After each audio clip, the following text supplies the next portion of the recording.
semuanya, selamat datang di video edukasi kita hari ini. Buat teman-teman yang mau bekerja di Korea Selatan atau cuma penasaran soal perbedaan budaya Indonesia dan Korea, video ini cocok banget buat kalian. Hari ini kita bakal bahas hal-hal yang paling sering bikin kaget waktu pertama kali kita bekerja atau tinggal di Korea.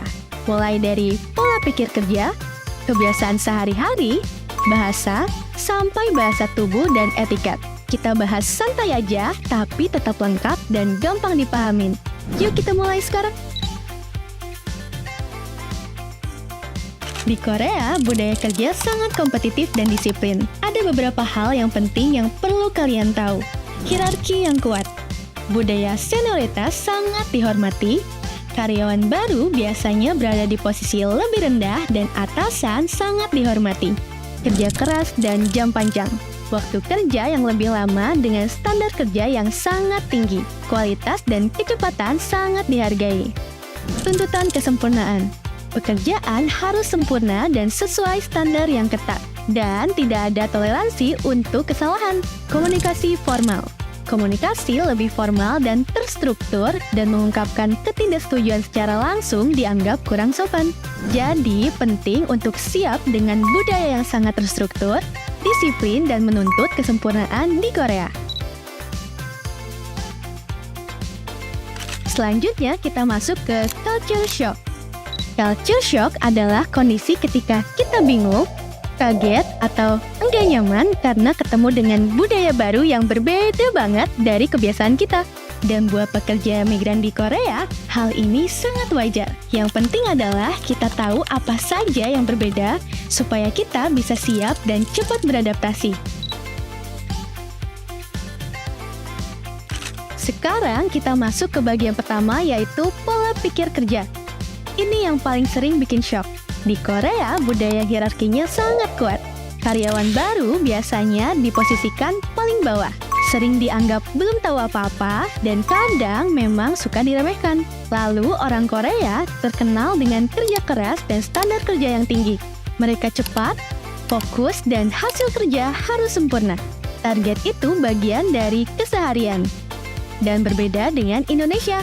Di Korea, tempat kerja itu bukan tempat belajar. Perusahaan berharap karyawan baru langsung bisa bekerja. Adaptasi dilakukan sambil bekerja dan tidak ada jangka waktu.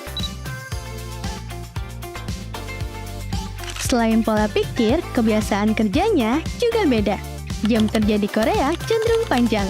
Kadang terasa nggak wajar menurut standar kita. Selain itu, atasan bisa terlihat keras atau semena-mena. Itu bukan karena mereka nggak suka, tetapi karena sistem senioritas sangat kuat.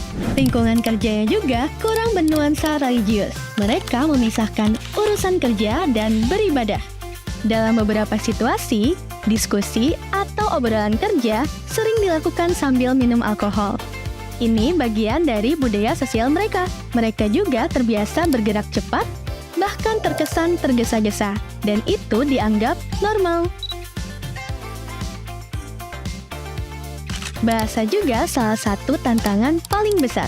Banyak pekerja berangkat tanpa mempelajari bahasa perusahaan. Padahal itu beda dengan bahasa Korea sehari-hari. Kendala lainnya, vocabulary terbatas. Jadi mudah salah paham. Dialek Korea pun beragam. Kadang sangat beda satu sama lain. Belum lagi bahasannya yang kasar. Dalam bahasa Korea, beberapa kata terdengar keras, tapi sebenarnya normal dalam konteks kerja. Jadi penting buat punya dasar bahasa sebelum kita berangkat. Selanjutnya kita bahas etika dan etiket. Kedengarannya mirip, tapi dua hal ini berbeda. Etika itu tentang moral, apa yang benar dan apa yang salah. Hal ini berlaku kapanpun, bahkan saat kita sendirian. Sedangkan etiket itu soal sopan santun, cara kita bersikap di depan orang lain, dan ini sangat dipengaruhi oleh budaya. Indonesia dan Korea punya etika dan etiket yang berbeda. Jadi, kita perlu memahami cara mereka menghormati orang lain, cara berkomunikasi, dan cara bersikap. Ini bagian yang paling menarik dan sering bikin salah paham, yaitu bahasa tubuh. Contohnya, kontak mata. Di Indonesia dan Korea, menatap orang tua terlalu lama dianggap menantang. Thumbs up. Di Indonesia artinya oke, sedangkan di Korea artinya nomor 1 atau yang terbaik. Cara menghitung. Orang Korea melipat jari dari ibu jari ke kelingking, sedangkan orang Indonesia membuka jari pakai 2 tangan. Gerakan tabu. Indonesia tabu menunjuk pakai jari tengah, sedangkan di Korea ada gerakan memakai jempol di antara telunjuk dan jari tengah yang bermakna seksual. Lingkaran jari atau simbol oke. Di Indonesia artinya beres, di Korea artinya uang. Melambaikan tangan. Di Indonesia artinya selamat jalan, di Korea itu artinya ayo mendekat. Cara salam. Indonesia pakai jabat tangan atau cium pipi, di Korea membungkuk dulu, lalu jabat tangan. Dan yang muda harus menunggu yang tua mengajak dulu. Nah, hal-hal kecil seperti ini bisa membuat salah paham kalau kita nggak tahu. Jadi, itu tadi perbedaan budaya Indonesia dan Korea yang penting banget untuk dipahami.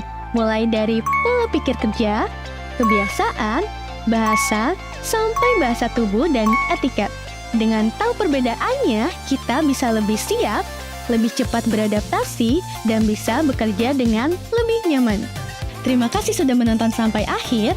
Kalau kalian mau video lanjutan tentang tips adaptasi di Korea atau hal-hal lain seputar pekerjaan migran, tinggal komen di bawah. Sampai ketemu di video berikutnya. Annyeong!